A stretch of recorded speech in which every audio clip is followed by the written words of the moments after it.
Hi, welcome to the Sales Strategies for Christian Coaches podcast. I'm Justin Janowski, your host, and I had two failed attempts running a coaching business. The first time I launched in 2012, I had one client and I was out of business.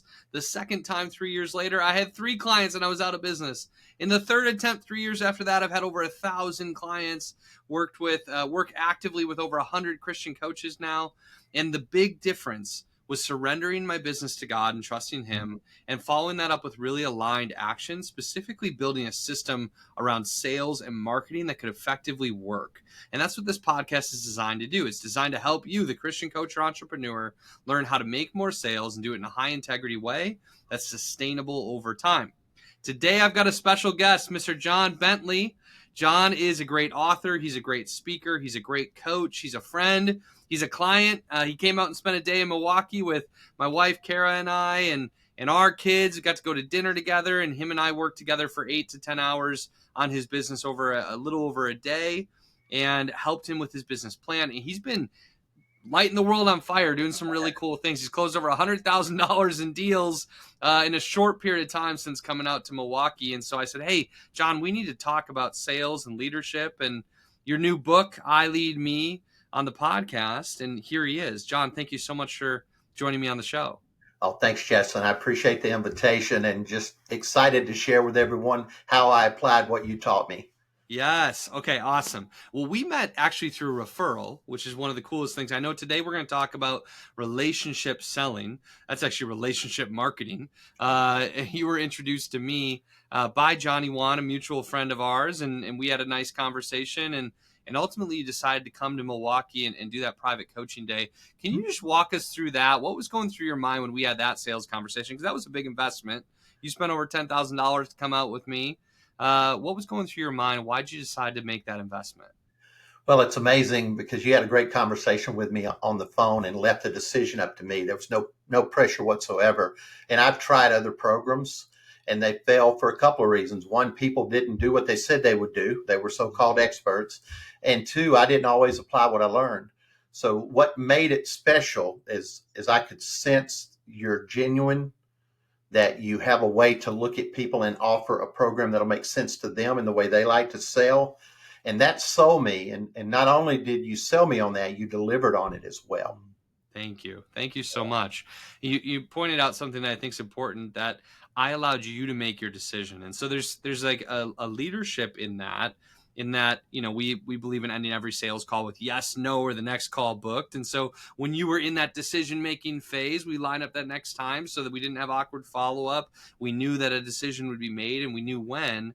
And I trusted you to make the decision, and you felt that. And I think that's important. I think sometimes when salespeople do it wrong, they're too aggressive, or they want the sale too much, or they're too desperate. And there's an abundance in just trusting the best decision to be made and trusting our prospects, while also balancing that with leadership over the finish line. And I'm so glad that you said yes. We had that great day. We got to work together, and you've been doing some cool things in sales afterwards. You told me about these 3 Ds that you're focused on in your sales calls. Can you talk about, you closed over $100,000 in business. Tell us about the way that you're doing relationship selling and what's working for you. Yes, sir. It's been reaching back out to people that I've had relationships with before that have done business with me, or someone that knows me and is showing up and speaking of me in rooms I'm not in, or an individual who 15 years ago went through a leadership program at a hospital as an employee, who's now the chief financial officer of a hospital, and said, hey, would you just come talk to our CEO and chief nursing officer? So, and the process I've learned, whether I'm in the classroom training, and also I look back at your playbook, how does this align with it? So even in the sales process is discovery. Let's just learn about what's going on with you, which you did with me very well. Then let's have some dialogue around that, not sales, just discussion. So number one, I get to know you and what your needs are, and I can relate to you, and you get to know me and how I might be able to help, which could be referring you to someone else. And then from there, let's make a decision. And that decision could be a proposal. It could be talking with the gatekeeper. It could be reaching back out to a client and recognizing they want to do work with me, but they don't really know what they want. So how can I create something to pull that out of them? And that's the basis of the 3 contracts that I've been awarded here recently. Yes, I love that. The 3Ds: discovery, dialogue, and decision making. I like it. I think that, yeah, most of our 10-step process could fit right neatly into those three: discovery, dialogue, and decision making. That's really cool. And you hit on something also, John, that is so important to me too, which is being able to reach back out to relationships that you already have and create opportunity through those relationships. That's scary for some people. I know that for me, it made all the difference in the world. Starting my business was going back to those relationships I had, and there's something that you and I think both have, which I call relational equity. It Yeah. means that you've shown up in a certain way over such a long period of time that you have relational equity. People trust you. There's a value in the relationship with you, and so opening the door is easy because of the way you've shown up in life. And if somebody's listening to this and they're like, well, I don't know if I have relational equity yet, then we can start building that right now from today. Why did you not feel fear, or did you feel any fear in reaching back out to relationships that you had existing, but maybe hadn't talked to in a while? Well, what I've learned when I have fear, it's the flesh, because God doesn't create chaos, right? And what I've learned is that no doesn't mean it's no to me. It's no to the business aspect that we're doing. And even when I reached back out to the one client who we're waiting to sign the contract, it's going to kick off in March. It was about, hey, I see that you've got a new CEO. How's your turnover going? You were looking to improve that. Here's a couple of articles that might benefit you some that you can share with your CEO. Yeah. And what does the next few months look like for you? Yeah. Cool. And then I got a response back, basically, hey, we're looking to train 11 people. Well, that's coaching. I met with the 3 C-suite people. They really weren't clear on what they needed for each individual. So it stalled a little bit. And I said, what can I do to help them, whether they hire me or not? And I created an actual needs assessment for an individual, sent it to them. They filled out 11 of them and sent it back to me. I sent the proposal back, $30,000. It closed. Wow. It's amazing. So when it stalls, let's understand why it may have stalled. It may have nothing to do with you, but what can you do to add value, expecting nothing in return, just serving based on who you are in Christ? Yeah. Showing up to add value to the relationships. Let's imagine that a new coach is listening to this and they're like, oh my gosh, 30,000, 70,000. That kind of deal sounds just like way, way, way big for them. And maybe they've got a little coaching program. They want to sell to a friend, one-on-one. It's not B2B, it's B2C. They've got a low price and they're afraid to contact somebody in their community, a friend from church or something like that. How might you encourage them to overcome that fear, and or what kind of strategy do you think they could employ to get a call with somebody like that in their network? Well, I'm going to use 2 Corinthians 10:5, where we're asked to take our thoughts captive and be obedient and bring them before Christ. And if you look at David in Psalm 55, he cries out all of his emotion, all of his fears, but he trusted God. Yeah. And then you take those thoughts over to Philippians 4:8, what is true, what is noble, and you ask God to answer that for you. Yeah. And so again, what you're doing is adding service. Now, here's the strategy that I'm learning from you that I think you start with first is you start with the personal value. What's the value to the individual? And you start asking those questions. And now they know you get them and you're focusing on them. Then from there, we back up to, well, what's the business value? Or in this case, the value to your family, your business, or whatever you're trying to improve. Then you can talk about features and benefits. But most people start with features and benefits, and that creates fear in the client because they don't even know what you have to offer them. Yeah.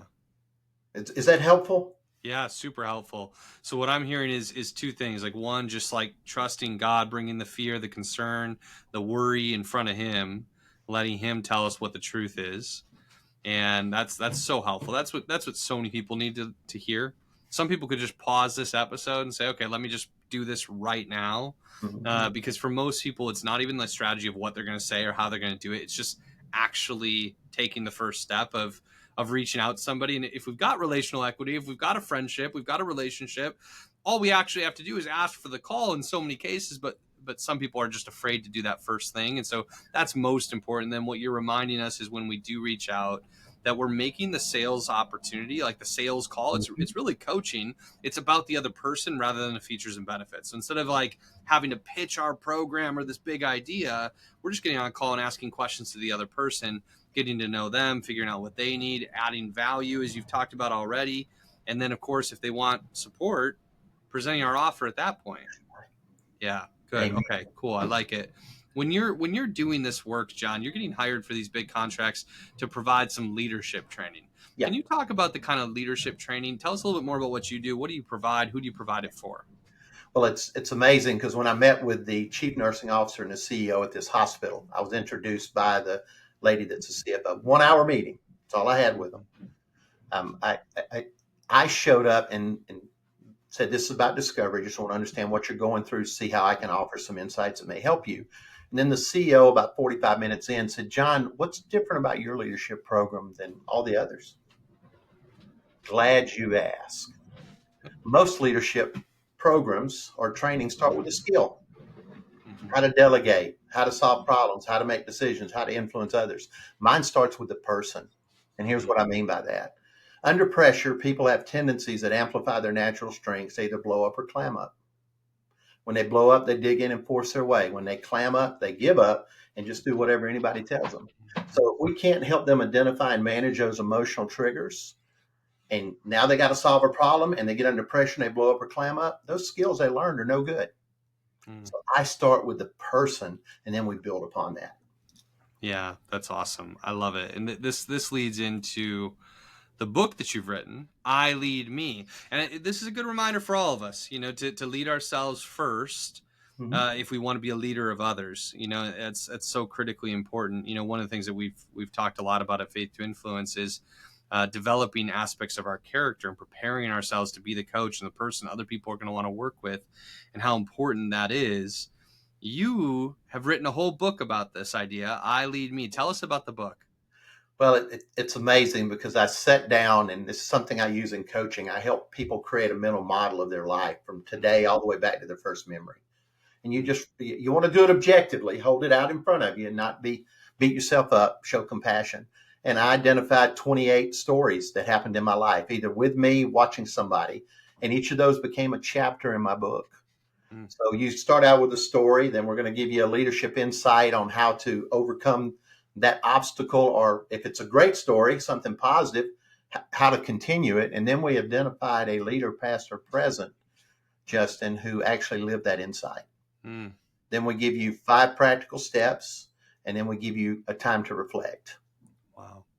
So the book doesn't have to be read chapter to chapter, from chapter 1 through chapter 28. You might pick up one and it says Q-tip, which is quit taking it personal. And that really gathers your interest, and you go to that chapter and read about it.